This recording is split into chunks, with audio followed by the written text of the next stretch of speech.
From Hollywood, California, we are presenting a salute to Columbia Square with scores of great artists joining in this celebration of the opening of the new CBS Radio Center in Hollywood.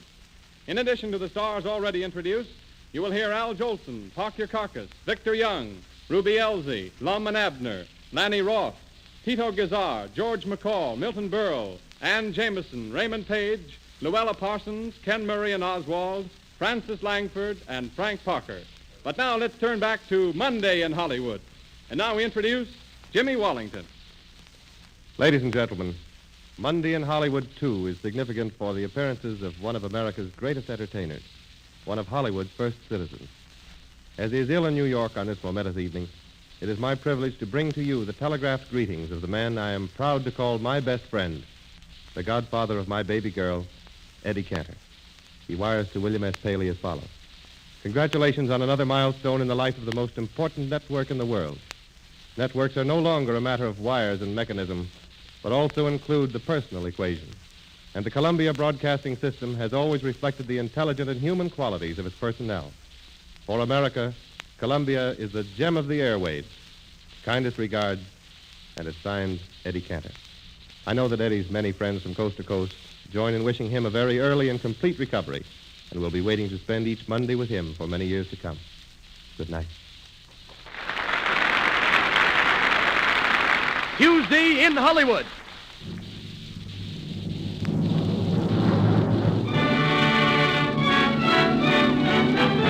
From Hollywood, California, the makers of Rinso present a condensed version of one of the dramatic exposés of Big Town, starring Edward G. Robinson with Claire Trevor and the music of Fran Fry.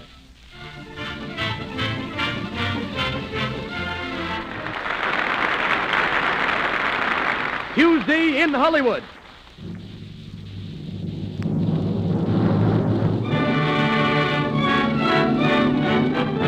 From Hollywood, California, the makers of Rinso present a condensed version of one of the dramatic exposés of Big Town, starring Edward G. Robinson with Claire Trevor and the music of Fran Fry.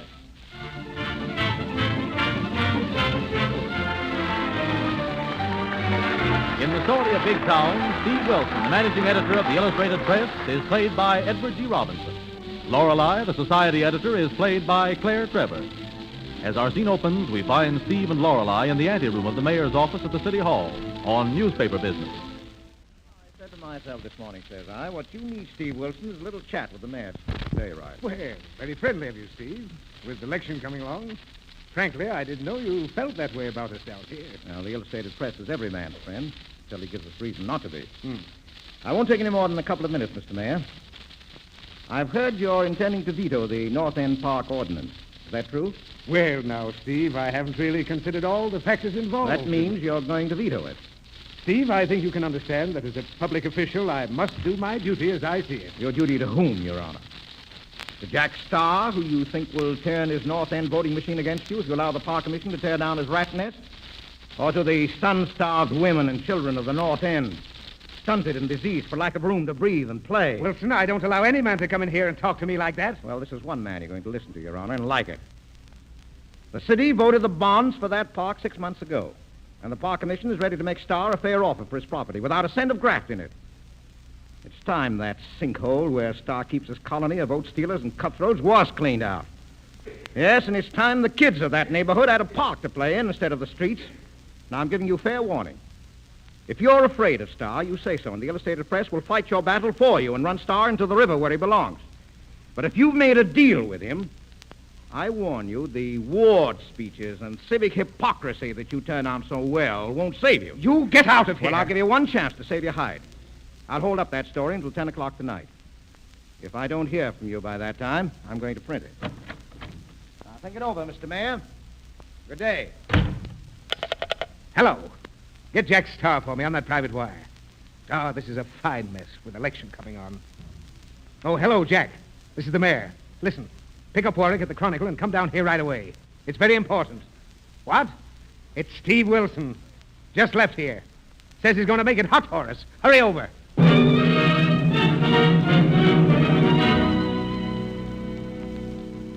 Oh, hello, Jack. Hello, Warwick. Mayor. You took plenty of time getting here, Jack.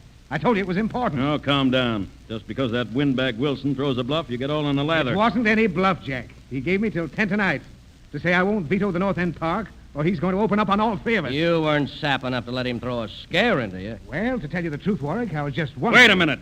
Who put you into this office and kept you here? You going to play ball with me, or aren't you? If you don't veto that attack on my property, But Wilson's campaign will turn the whole town against us, Jack. Not after the town reads my editorial this morning. A lot of good that skimmed milk editorial will do. Now, look here. There's nothing to worry about. Take my word for it. Nobody in this town is going to see a single copy of the Illustrated Press tomorrow. Yeah, just what's your idea, Star? Just wait and see.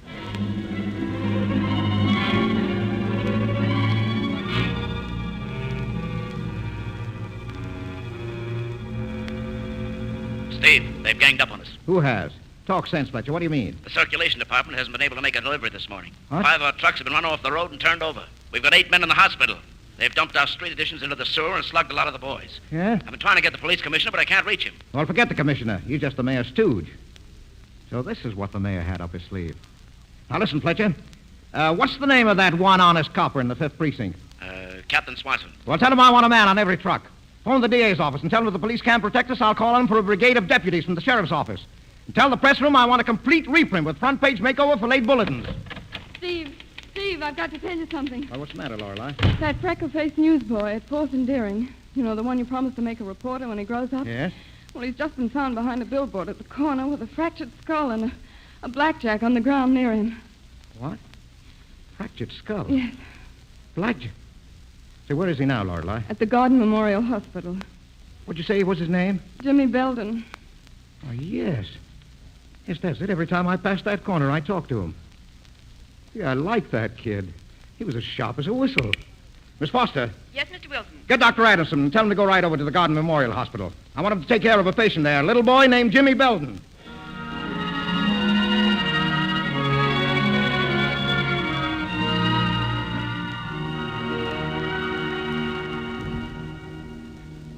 What's the verdict, Doc? Can't tell yet. We've done our best. Shock's what I'm afraid of. Doctor. Yes, nurse. Quarter of a grain. Look, Steve, he's opened his eyes. Yes, Jimmy? Tell Steve Wilson. Here I am, Jimmy. Now, don't try and talk. Don't try. Now, just rest. You're doing fine. Steve, I hope this won't make no difference. Being a reporter. Now, don't you worry about that. I'm saving that job for you. Thanks, Steve.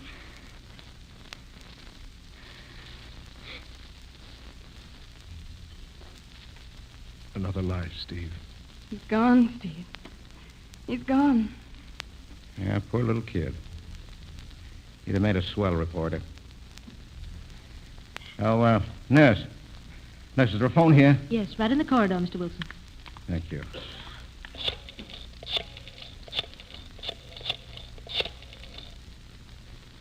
Illustrated Press. This is Steve Wilson. Give me the desk.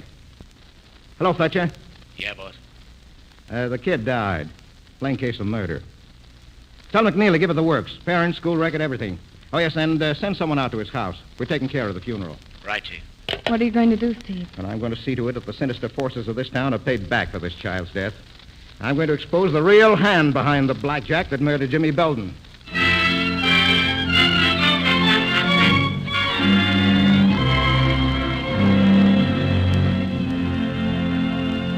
Hello, Warwick. This is Miss Kilburn. How do you do, Mr. Warwick? How'd you get in, Wilson? What do you want here? I'll tell you what I want, Warwick.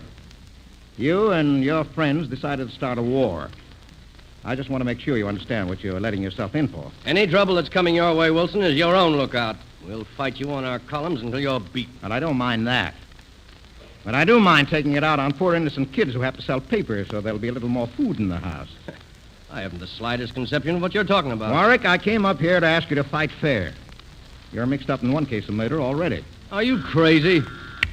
Yeah? Mr. Starr's here. I can't talk to him. What do you mean you can't talk to me, Warwick? The kid kicked the bucket. Get that mug who bumped him off out of town. Come and see me later. Goodbye. That's just another cracked brain. Yes, well, I guess there's no use continuing this discussion, Warwick. Thanks for giving us your valuable time. Come on, Lorelei. Well, call again sometime, Wilson. And if ever you want to work for the Chronicle... Impudence. I'm surprised you didn't answer him, Steve. I'm much too busy for that. I want to get out of this building as fast as I can. We're heading straight for the DA's office, and after we finish our business there, you and I are going to the Chamber of Commerce dinner, where we're going to throw a neat little bombshell.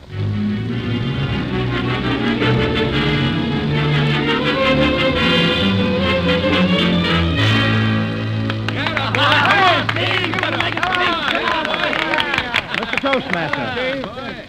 Mr. Toastmaster and ladies and gentlemen, I must at the outset confess that I'm not unprepared. I came here with the full intention of making a speech or dying in the attempt. But I assure you that what I'm going to say isn't going to be funny. It'll be grim, stark, and tragic. This afternoon at Garden Memorial Hospital, the child died. Children die everywhere and every day. But this child died because he had been attacked on a public thoroughfare by a gang of bullies and had his skull fractured. Why, you will ask, should a child be singled out for such murderous brutality? Well, the only answer I can give you is that little Jimmy Belden, 13 years old, was a street news vendor for the paper which I have the privilege of directing. My newspaper for some time, together with certain high-minded civic leaders, has had in mind the condemnation of certain properties in the North End, now infested with human rats and vipers and the scum of big town. When we opened our campaign, a war was suddenly started against the illustrated press by a newspaper, which can be called a newspaper only by courtesy. I refer to the Daily Chronicle. The illustrated press doesn't mind the infamous slanders which this yellow news bandit has seen fit to circulate. But when the filth and the slime which we know exists in Big Town has the effrontery to raise its head and the cowardice to fatally strike a child, well, then I've decided it's time to call a halt. Mr. Toastmaster, I protest. Continue, Mr. Wilson. Thank you, Mr. Toastmaster. I've just heard that the police have in custody the man whose blow felled little Jimmy Belden. But this conspiracy extends far beyond the slinking hired thug. It extends as far into the vital machinery of this city as the office of the mayor. It extends to the man who owns the property which I and my friends are aiming to condemn. To the man who paid out the money to import a hired gang of ruffians to come into Big Town and start a war. That man sits now in this room at this very table. It's his hand that really wielded the blackjack that killed Jimmy Belden. It's he who stands ready to profit again and again by the secret vice and criminality in Big Town. The district attorney's issued a warrant for this man's arrest for murder. The police officer is in this room to serve the warrant on him. I'm pointing at him now. Captain Johnson, there's your man. Jack Star, I have a warrant for your arrest. Arrest? Arrest for what? For the murder of Jimmy Belden.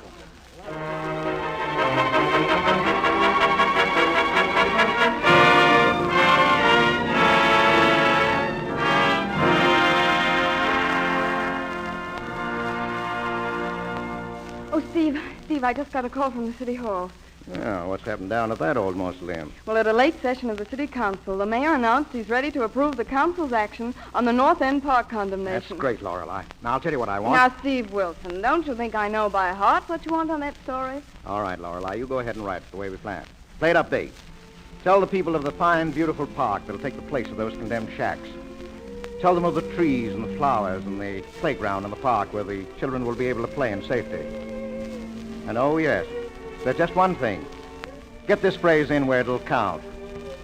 In memoriam for Jimmy Belden, who gave his life that the children of the North End might breathe fresh air.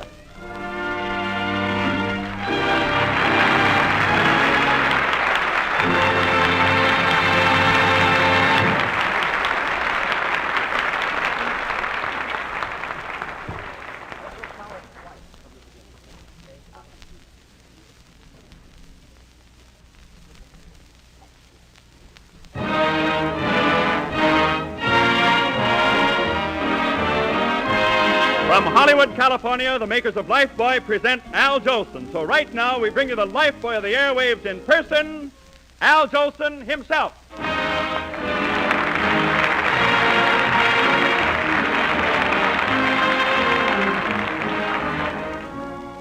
Thank you, Tiny, and good evening, ladies and gentlemen. Well, Al, before we go any further, what's your reaction to this wonderful new building? Well, to me, Tiny, it looks like Flash Gordon's bathroom.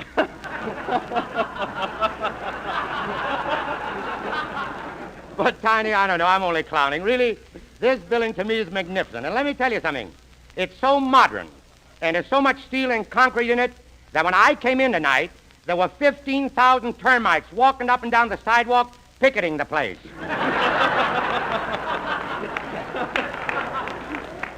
Go ahead, applaud if you want to. I don't care. And another thing, Tiny, do you know what this building actually costs? Al, I haven't got the slightest idea. Well, I'll tell you, and it'll surprise you, too. It costs $37 billion. Wait a minute, Al. You're thinking of the national debt. Who isn't? But honestly, Tiny, Thank you. I never saw a building like it. Why, they even have shower baths and all the dressing room for the actors. Every modern improvement imaginable. And another thing you'd never expect, air conditioning in every room, so help me. Well, tell me, Al, how do they get air conditioning in every room? Simple, Tiny. They keep a sponsor and a congressman in each room. If you're hot, the sponsor will cool you off. And if you get chilly, just turn on a congressman. He'll give you all the hot air you want. You know, Al, all this progress is so marvelous, Yeah. but I don't want to seem sentimental, but just think, not so many years ago, this was all farmland here, you know. Mm-hmm. Why, Al, there was probably a beautiful cow standing on this very spot, mooing, giving milk. Well, it's not so different today, Tiny. Now we have announcers mooing, and you can buy milk across the street. Well, speaking of milk, Al, how's that little 3-year-old son of yours? Oh, now you're going to start me, Tiny. We won't get through with this broadcast for 2 hours. Don't start about my kid. I don't want to brag, folks, about my son, but the other day, he said the cutest thing. Well, tell us, Al, what was it? Well, he happened to be playing out in the backyard, and he ran across 3 empty milk bottles. And he came running up to me, and what do you think my little boy said? I can't imagine, Al. What did he say? He said, "Look, Daddy, I found the cow's nest." Hit it, Vic. Hit it, boy. I live the life I love, all worldly cares above. I'm carefree as the breeze, doing as I choose, going where I please. Oh, I live the life I live, no moon could ever give. More romance from above, that's the reason I live the life I. When I was young, it was so heavenly to be alone in my dream reverie. I could close my eyes and travel far. Sometimes I journey to a star. I've never lost that illusion, it seems. Day after day, I continue my dreams. That's the reason I can safely say I am a happy, come what I may. For I live the life I love, yeah. All worldly cares above, yeah. I'm carefree as the breeze, doing as I choose, going where I please. Oh, I love the life I live, no moon could ever give. More romance from above, that's the reason I live the life I love.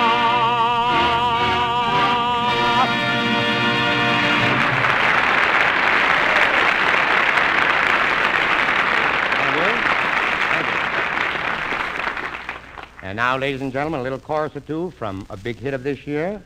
I think it's number 2 on the hit parade in Encino, California. I see your face before me. Take it, Vicky.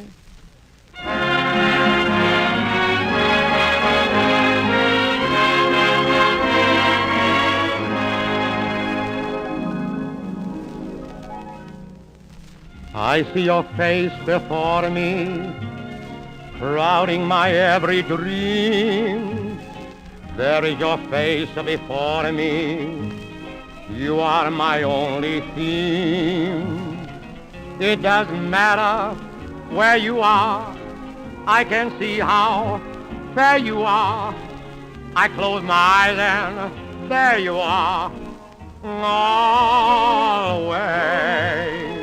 If you could share the magic, if you could see me too, there would be nothing tragic in all my dreams of you. Would that my love could haunt you so, knowing that I want you so. I can't erase your beautiful face before me. I see your face before me, crowding my every dream. There is your face before me. You are my only theme. It doesn't matter where you are. I can see how fair you are. I close my eyes and there you are. Always. If you could share the magic, if you could see me too, there would be nothing tragic in all my dreams of you. Would that my love could haunt you so, knowing that I want you so.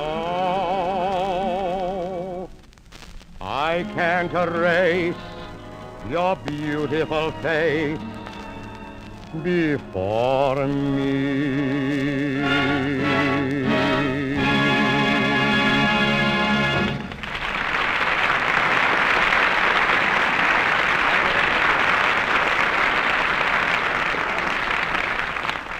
In the parade of stars appearing tonight to salute this marvelous new radio center, Columbia Square, one climax succeeds another. But if peak there be among peaks, surely it is contained in the striking musical composition which we are to hear now. A composition which this great building group has already inspired in the mind of one of the foremost young composers and conductors which our land has produced. Here is the first performance in the world of a tone poem by Victor Young, noted for his remarkable work in modern descriptive music. It is called Columbia Square. Over the ether waves, we cannot send you pictures of this structure, and even if we could, they would lack the solidity of its three dimensions, the warmth and vigor of its interactivity, the color and feeling of the city and the land. But what we cannot do, Victor Young has done. So listen as the voice of music speaks. It will tell of this busy section of Hollywood, of the construction work on the building, and the bustle of excitement.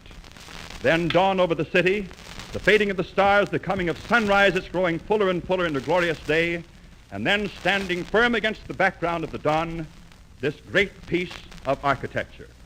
Victor Young conducts the world premiere of his own tone poem, Columbia Square.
Ladies and gentlemen, we come now to a great highlight of the evening in this salute to Columbia Square.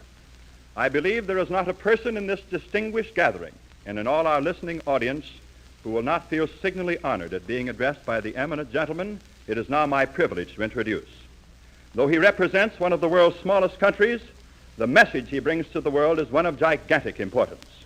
I refer to that learned scholar who has done so much towards reviving the first of the classical languages, whose very name is an inspiration to a happier mode of living. Park your carcass.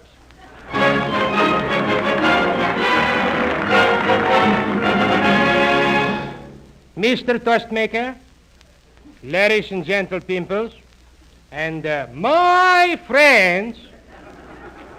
Do I sound like Roosevelt?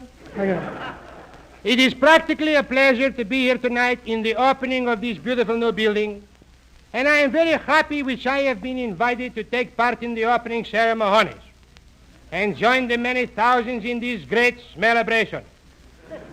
This moment in my life is really one that is most insignificant. Of course, I am very well acquainted with the people who have made possible to put up this fine building. This great company is owned by three of the nicest women you would ever care to meet. The Columbia Broadcasting Sisters. And they're three smart girls from the picture of the same name. One of the officers of this corporation sent me an invitation to be here tonight. He was a big officer, too, a vice president. He's the vice president in charge of, there's a draft in here. Will you please close that window? No, not that one over there, this one over here, department.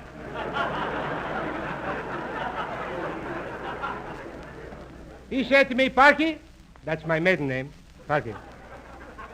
He says, Parky, we would like to have you come down on the opening day and give an address to the people. So, my friends, here is my address. 1704 Hollywood Boulevard. Mark it down. You got it? Okay, now you add a quart of vinegar and wait a minute, I'm all mixed up here. I got it. I'm only wish what all you people could be here, who is listening in tonight in all the cities all over the country, from New Jersey, Pennsylvania, to Cincinnati, oh. I only wish what you could see how beautiful these new buildings are, and such great things they got here. Everything what you could imagine. They got here the most complete library in the world. They got recreation rooms for the employees, a swimming pool and tennis courts for the technicians, and a beautiful kindergarten for orchestra leaders.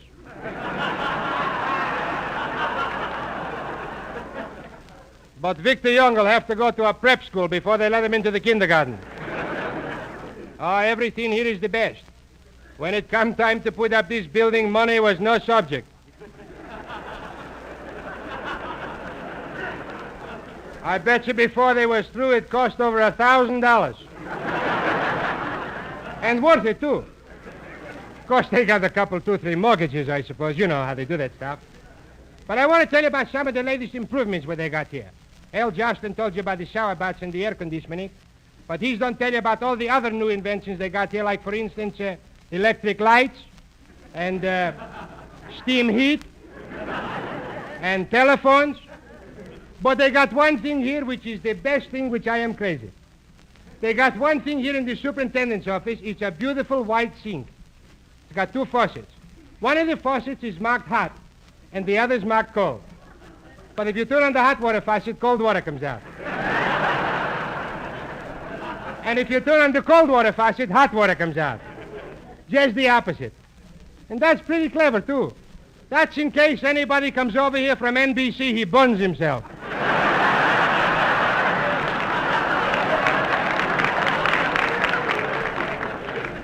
My lawyer told me not to tell that joke about NBC. He said if I mention NBC, it will be libel. And he's right, too. It's liable to get me a job with NBC. Oh, you radio listeners, I wish what you could see all this stuff with your own eyes. But I guess you just got to wait until we get television. Television, that's a great thing. Of course, I don't know too much about television, because in my school I only went as far as long division. See?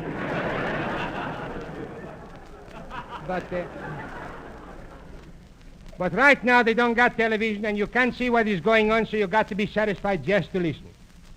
But radio is a great thing without television. Just think, I'm standing way out here in Detroit, In Cleveland. Where am I? Oh, Hollywood, thanks. And I speak in this little microphone, and it goes all over the country on a coast-to-coast hookworm. I mean hiccup. Of course, you know, it comes into your home by wires. The telephone company furnishes the wires, and that's the wires they use to bring this right to your house all over the country. But, my friends, I think the telephone company is spoiling the whole radio business, and I'll tell you why. Every week I stand in front of the microphone and I speak very funny jokes into it, and those funny jokes go out into the wires, and while those jokes are in the wires, the telephone company gets a hold of them, and they must do something to them, because when they come out in your radio set at home, they're terrible. Well, I guess I got to go now. All I can say is that I am proud to be associated with Columbia. And just remember this.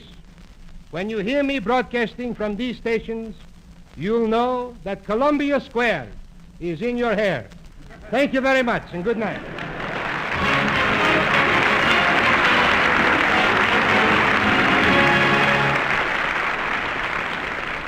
Wednesday in Hollywood. On Wednesday, September the 8th, 1937, just 27 days after the death of the immortal George Gershwin, CBS broadcast to the world from Hollywood Bowl the George Gershwin Memorial Concert, since then voted the most outstanding musical event of 1937. Tonight we are indeed happy to have with us the little lady who flew from New York for that occasion, the lady who appeared on a broadcast with such stars as Al Jolson, Fred Astaire, Gladys Swarthout, Lily Pons, Otto Klemperer, Alexander Steinert, and Jose Terbi. Tonight she sings the song which she sang on that memorable occasion, with Lud Gluskin, Columbia's West Coast musical director, leading the orchestra. Miss Ruby Elsie of the original Porgy and Bess cast sings George Gershwin's My Man's Gone. Miss Elsie.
makers of Postum, happy to participate in this salute to Columbia Square, present their compliments and your favorite radio friends, those Ozark rustics, those backwoods philosophers, those Pine Ridge storekeepers, Arkansas's revenge for the Civil War, Lum and Abner.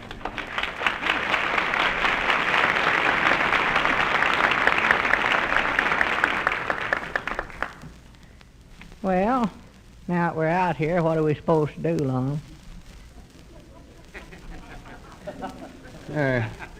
This is the opening of the new studios, and they want us to say something. What? Anything. Brag on them, I reckon. Well, who are we supposed to say it to? And the folks that's listening out on the party line, or out on the radio. Oh. Just talk right into that microphone there, and they can amplify your voice to where it can be heard all over the world. They can do what to your voice? Amplify. Works sort of like the voice box does in your throat here. Oh, well, I was wondering why they's all talking in the, huh? You just talk right into the microphone. Oh, I thought you said something about a voice box. No, I did. I said it works sort of like the voice box does in your throat. Well, what in the world is a voice box? Well, that's what they call it. It's down in your throat. Well, it must be awful little one. Well, yeah. And when you talk, why, the lid of the box flies open and the words comes out, huh? Well, I reckon so. I don't know just how it does work, to tell you the truth. Yeah. Well, that must be it. Yeah. Well, looks like it wouldn't know what words to let out, don't it? Sister Simpson must just leave the lid off on her if she talks so much. I reckon that's what makes a feller talk in his sleep. The lid can't close good when he's laying down, and the words sort of slip out unbeknownst to him. Yeah, maybe so. Yeah. But you have to think of stuff before you can say it. See, your brain telegraphs down to your talking apparatus, and that's the way the right words comes out. Telegraph? Have I got one of them outfits in me, too? Not a regular telegraph outfit like they got in there at the depot, no. Oh, well, I was going to say, maybe that's the reason I get so mixed up when I go to talk. For I don't know how to run one of them things. Well, you don't know it when you send them messages. It's automatic, sort of. Oh, well, good for me. For I know I don't stop and send no telegrams every time I want to say something. I don't even have to think, Lum. Well, like right now, I'm talking to you, and I ain't thinking what I'm saying. No, I don't believe you are neither. No, honest, cross my heart, I'm not. See, all I got to do is just open my mouth, and there's always something there for me to say.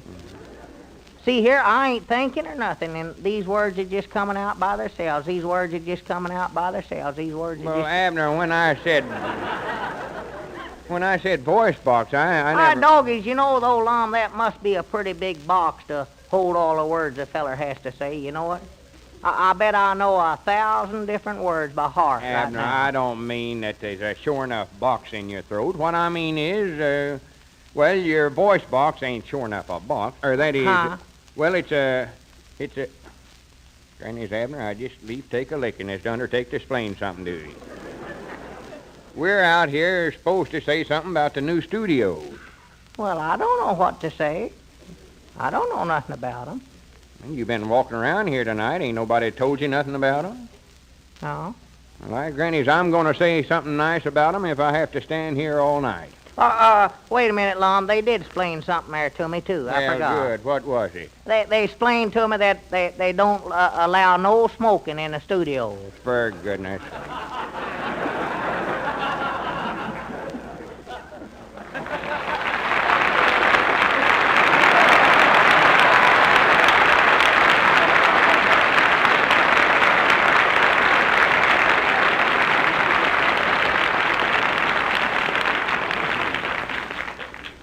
The art of broadcasting has been able to progress this far only because there has been development, too, of great artists of broadcasting. These outstanding comedians, musicians, and singers who have won fame from radio and have won fame for radio have contributed much to your entertainment both on the air and on the screen. Our celebration tonight would be incomplete without them, and especially without the popular young singer to be introduced now. Ladies and gentlemen, Lanny Ross.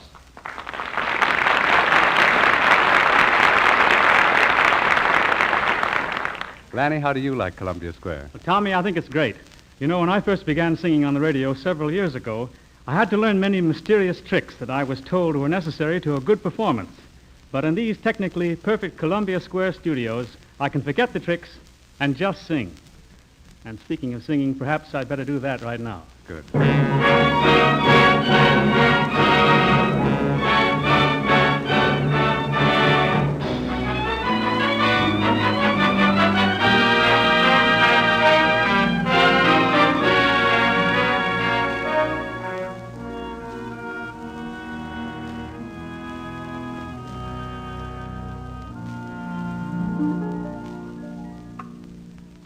I fall in love with you every day.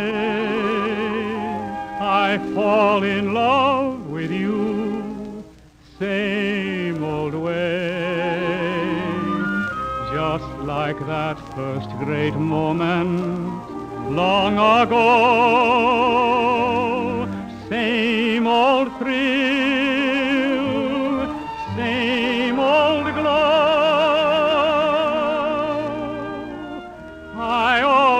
Find your kiss just like new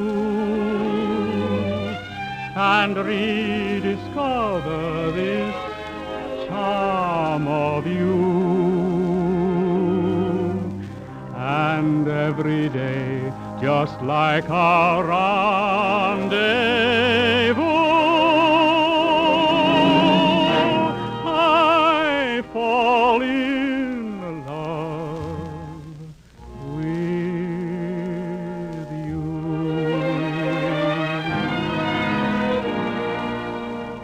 The day we fell in love was simply rapturous.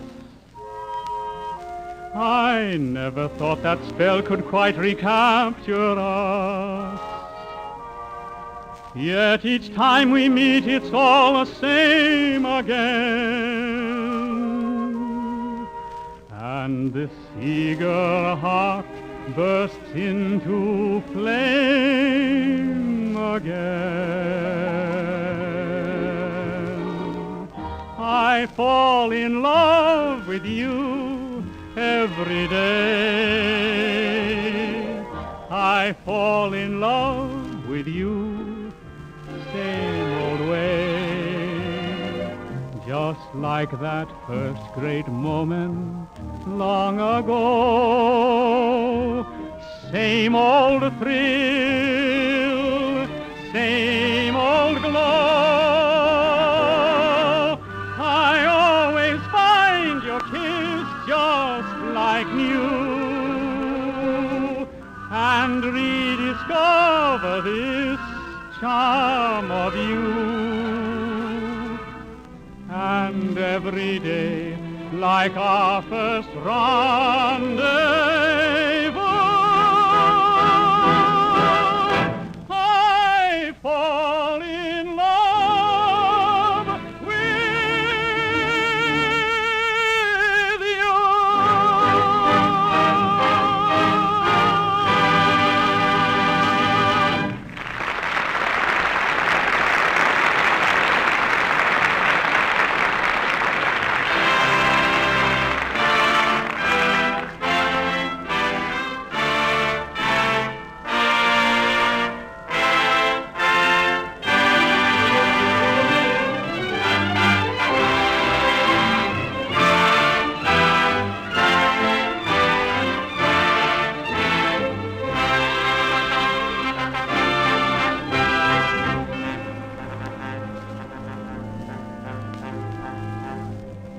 Earlier in this program, you heard from Mr. William S. Paley, president of the Columbia Network.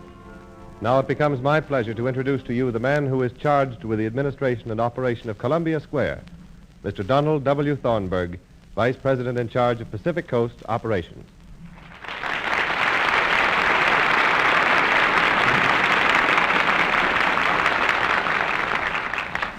For almost 2 years, I have looked forward to the day when Columbia Square would be officially dedicated to serve in the best interests of the radio public. Tonight, the dream of Columbia's officials becomes a reality. From first sketches on the architect's board have arisen walls of concrete and steel.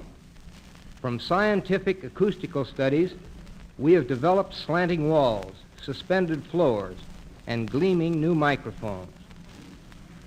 Around us are all of the latest achievements of engineering science and skill to give new life and meaning to what goes on within these walls. Columbia Square today is the outstanding example of technical perfection in radio. Modern in design, it is years ahead in treatment. This auditorium, these studios, have been projected not only for the programs of today, but for the programs and technical requirements of tomorrow. Columbia Square is a direct outgrowth of the American system of radio, rightfully dedicated to serve in the best interest, convenience, and necessity of those who hear its programs. Within a few months, the new 50,000-watt KNX transmitter will be on the air from its new location to be of still greater service to Western listeners as the key station of the Columbia Pacific Network. Thus, KNX becomes an even more completely modernized station with new equipment from microphone to transmitting antenna. As Vice President in charge of Pacific Coast operations, I am extremely grateful and deeply appreciative of the honor bestowed upon me when I was given the guidance of this great new development. I look to the future with confidence because I know that in the hearts of those who are engaged with me in the building and broadcasting of programs, there is a sense of satisfaction and personal pride in Columbia Square which will lead to finer programs and greater service. Columbia's West Coast staff is proud of its new building, its new studios, its new home, and tonight joins with me in pledging service and satisfaction to those millions of listeners who tune to CBS daily for entertainment, enlightenment, news, and education. I thank you.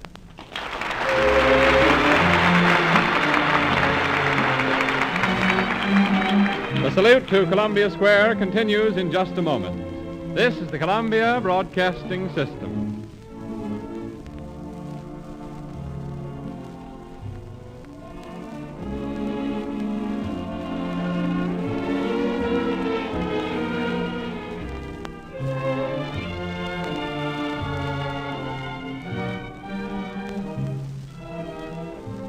On with the salute to Columbia Square, climaxing the greatest day in radio history. You've heard star after star, and still they come. Tito Guizar, George McCall, Milton Berle, Ann Jameson, Raymond Page, Luella Parsons, Ken Murray and Oswald, Francis Langford and Frank Parker, still to cross the stage of Columbia Square. Tito Guizar and his romantic guitar. For the past 8 years, that phrase has introduced a popular Columbia star, and America's favorite singer of Latin American songs, Tito Guizar. But now the screen has claimed this personable young artist. After playing the leading role, writing the songs, and collaborating on the story for Ayana El Rancho Grande, the most successful motion picture ever made in his native Mexico, he was called to Hollywood for a role in the big broadcast of 1938. And so Columbia Square will be the scene of his future programs for the Columbia Network. And tonight, he adds his voice in this salute to the new CBS Radio Center. Tito Guizar.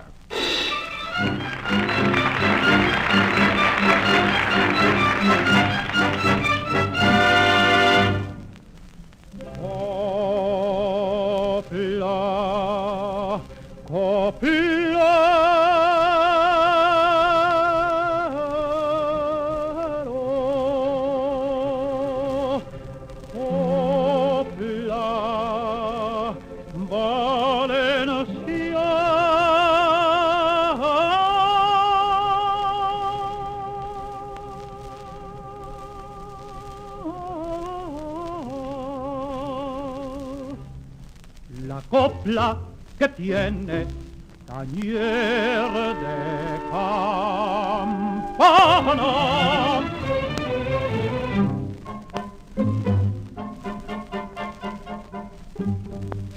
Bañan tus naranjos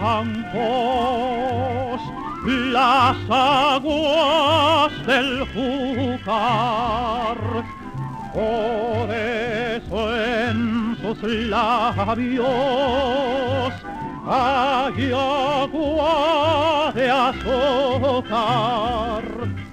Tienes la leyenda de las romanceras. Por eso en tus ojos valencianos, tiemblan dos luceros que son dos tiranos. Ojos hechiceros,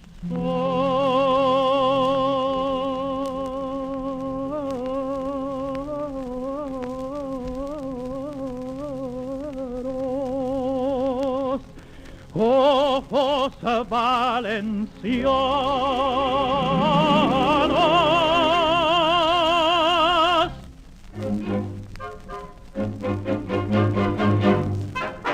Valencia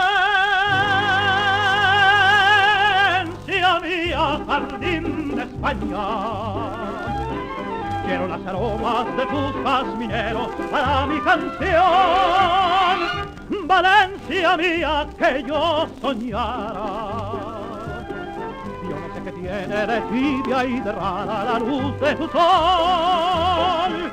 Valencia mía de los olivos, pétalos que pudren de sangre y de seda mi suelo español.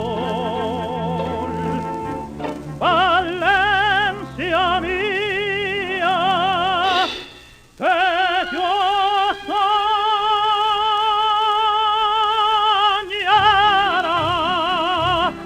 Yo no sé qué tiene de tibia y de rara y de tibia la luz de tu sol. Oh, oh, oh, oh.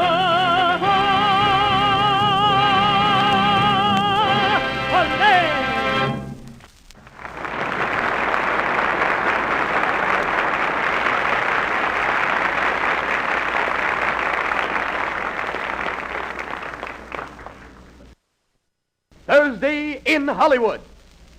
Read all about it. Greatest galaxy of stars in the history of radio gather at New Columbia Studios for giant inaugural broadcast. Extra, read all about it. Why wait to read about it? Get it first and get it all from George McCall. The makers of Old Gold cigarettes again take pleasure in presenting Hollywood's ace reporter with new and exciting screen scoops fresh from the nation's film capital. And here he is, George McCall, that Hollywood headline hunter. Give out, George. Thank you, Wendell Niles. Good evening, ladies and gentlemen. Before I start this evening's broadcast, I'd like to add my bit to the congratulations in order for Columbia's significant contribution to radio. Inasmuch as there are so many stars here tonight, I know you would rather hear from them firsthand than hear about them from me. However, I would... George, here's a last-minute bulletin. Is it on the level, Win? Yes, it is, George. Well, let's read it now. Milton Berle, that sparkling young comedian of radio and screen, has just signed a 10-year contract with RKO Pictures. And here he is in person, Milton Berle. Thank you, George, and good evening, ladies and gentlemen. George, I don't know where you get your information, but it's true. It's true, I did. I just signed a 10-year contract with RKO Pictures. Now I'm waiting for them to sign it. Can you imagine a whole company mislaying one bottle of ink? But, George, I am working for RKO right now. Then take my advice. Here's my advice to RKO. Yeah? They should grab you for life. You better talk louder. This thing might not be connected, you know. Don't worry, Milton. Well, I was wondering, you know. The new studio. Don't worry, Milton. It's connected. You're broadcasting from a modern studio as there is in the entire radio world. Well, George, I'm very well aware of what this occasion means tonight, and I consider it a privilege to be present at the dedication of what certainly is a landmark in radio history. I feel so honored that I went the whole way tonight. I did. For the first time since I came to Hollywood, I'm dressed formal. Yeah, I noticed you're wearing shoes. Yes, I have got shoes on, and it only took 3 blacksmiths to hold me. There will be a 2-minute silence out of respect for the joke which just died. Milton, speaking of jokes that just died, I remember that picture you made last year, New Faces. Yes. I saw that picture. Look, Milton, I saw that picture. Lovely studio they have here, don't you think so? Yeah, but Milton, I saw that picture. Were you the one? Yes, Yeah. I was the one. There was a picture, boy. It had a sneak run in New York. I noticed it's playing over in Glendale this week. Yes, it is a wonderful picture, and I'm going to keep seeing it until I like it. George, I don't want an alibi about... I wish they'd print these a little plainer. I don't want an alibi about my performance in that picture, but the janitor of the studio signed an affidavit which clears me completely. The janitor will swear to that. Some of the best scenes I made wound up on the cutting room floor. I really mean it. Would you believe it? I mean it. Till this day, I get fan mail from mice. But, George, enough of this fol-de-rol, enough of this banter and this badinage. I'd really like to go on record as adding my profound admiration of this great studio that is to be the future home of the Columbia Network in Hollywood. You're right, Milton. It's another step upward in the annals of radio progress. Can you imagine an organization like Columbia going to all the trouble of buying a tremendous piece of valuable property, hiring thousands of workers, taking 2 years and spending over $1 million to erect a tremendous studio 1 block square that can be seen from any place in Hollywood just to remind me I haven't got a program? Well, Bill, I heard you when you did have a program. I used to tune in on you every Sunday night. Yeah. And in my opinion, your humor was scintillating. Your comedy was dynamic in delivery, and for sheer suavity and delightful divertisement, you were unexcelled. George, you know that 10-hour rehearsal we had didn't hurt you a bit, did it? No, but now that you mention it out of a clear sky, it gave me a great deal of pleasure to make 10 million people chuckle each Sunday. How many, Milton? I say the 25,000 who heard me certainly laugh. What number, Milton? The 500 who tuned me in screamed hysterically. How many? My mother, she howled. I'd still be on a little longer, but my sponsor howled a little louder. Milton, what program were you on? Well, I was on for the Gillette Razor. Oh, yeah. Yes, I enjoyed working for the Gillette Razors, but the only thing that annoyed me was that they kept trying out their product on my salary. At least they should have laughed at my check before they shaved it. Bill, do you remember the laugh we had the first time we met? Get that laugh on that McCall. A Don Wilson on a diet. The laughs that we had, some plot, isn't it, here? What continuity? You mean the cruise that we had? What a boat, what a trip. It was beautiful. It was called the SS Van Dyne. It was a mystery boat. You had to be a detective to find your stateroom. And after you found it was murder. You bet it was murder. You know, that was the roughest trip I was ever on. Rough? Well, I wouldn't say the ocean was rough, George, but all I know that is for 5 days I was afraid to yawn. Boy, was I glad to get back to Hollywood. You like Hollywood, don't you? Do I like it? I certainly do. Hollywood, what a town, where every child star has a daily routine. In the studio at 9, lunch at 12, and court at 3.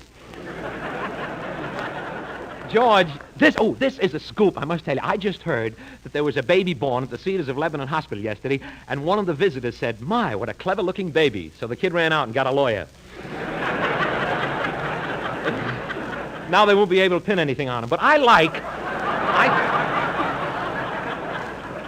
Hollywood. I'd rather lay off here than any city that I know. Hollywood with its premieres. Well, have you seen any premieres lately? I did. I saw a test pilot last week. I took Carol Lombard to see that.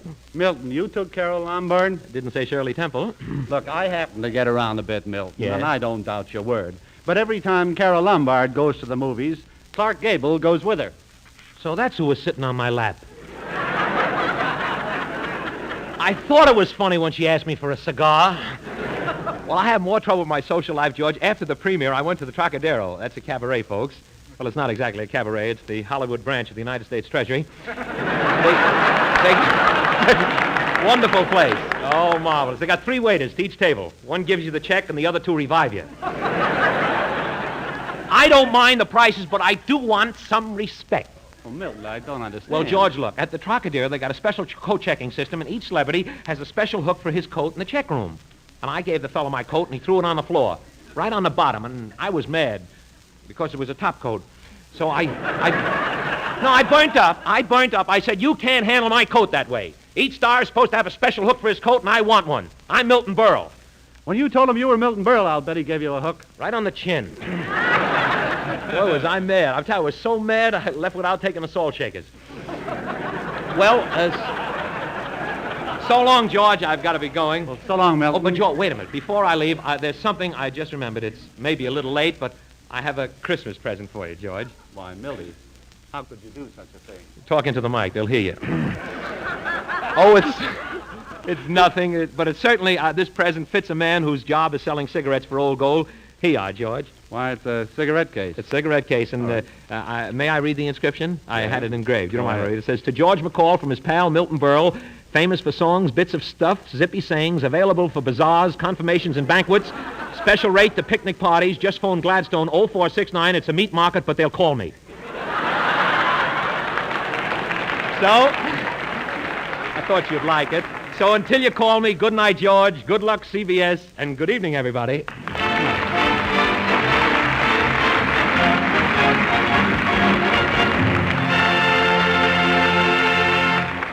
Good night, Milton. Thank you. You were swell. And thank you for Columbia for having us on this program. And take it from me, that's the McCall. Friday in Hollywood.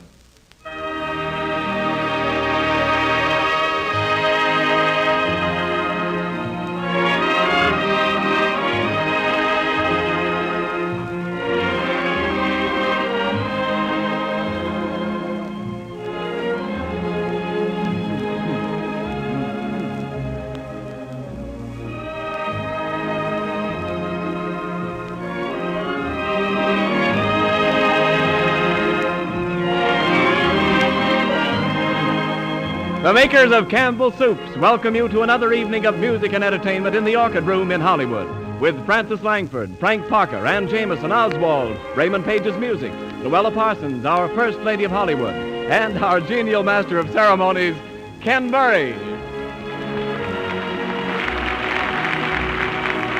Thank you, Ken Niles, and good evening, ladies and gentlemen. This is Ken Murray speaking, and I'm telling you it's a kick to be on this program. It's been wonderful, hasn't it? Really, I should say, Ken. The comedians that have been on, Jolson and Bob Hope and Pocky Cocker, and Milton Berle. Yeah. Then I come. Only leopards get spots like this.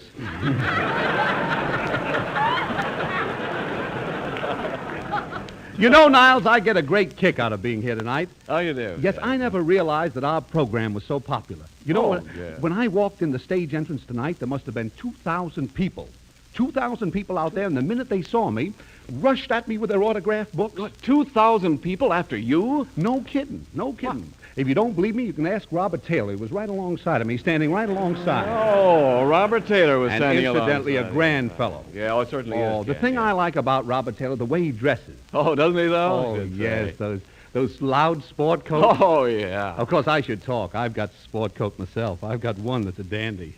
It's purple with yellow stripes. Oh, it's beautiful, really. And I wear a green beret with it. And a funny thing, this afternoon I was riding down Hollywood Boulevard in my open car with the green beret and the sport coat on, and a cop pulls over. He says, "Pull over there, young fella." He said, "What's the idea of going 50 miles an hour?" I said, "Well, I'm awful sorry, officer, but I wasn't going 50 miles an hour. I was only going 15. He says, "Okay, you can go ahead. I just wanted to hear you talk."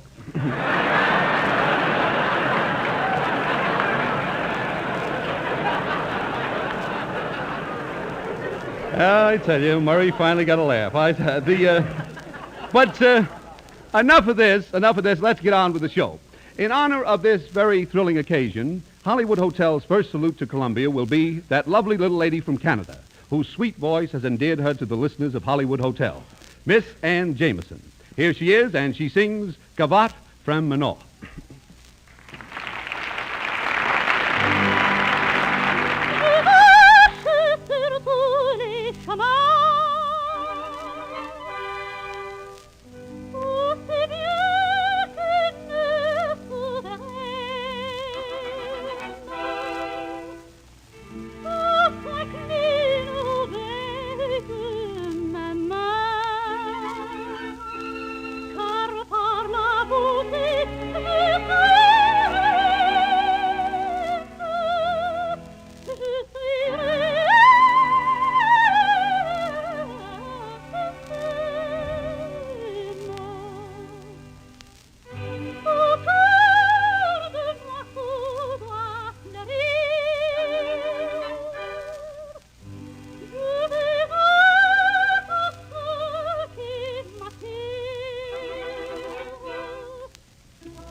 to make.